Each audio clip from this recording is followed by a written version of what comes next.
Hello, সবাইকে জামাই ষষ্ঠীর অনেক শুভেচ্ছা।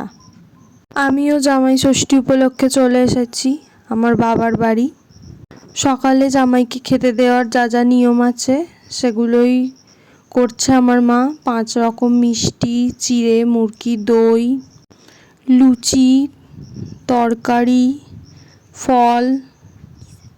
অনেক জায়গায় অনেক রকমের নিয়ম আছে জামাই ষষ্ঠীতে, কিন্তু আমাদের এখানে আমার ঠাকুমা যেটা প্রথম থেকে করে এসেছে আমার মাও সেটাই করছে। সব কিছু সাজিয়ে খেতে দিয়ে তারপরে চিড়ে, মুরকি আর দই মেখে একটুখানি মেয়েকে আর জামাইকে খাইয়ে দেওয়ার নিয়ম।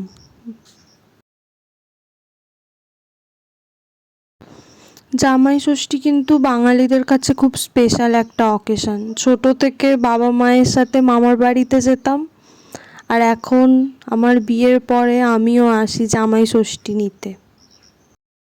এখানে আমার মা তার ওয়ান অ্যান্ড অনলি জামাইকে খাইয়ে দিচ্ছে।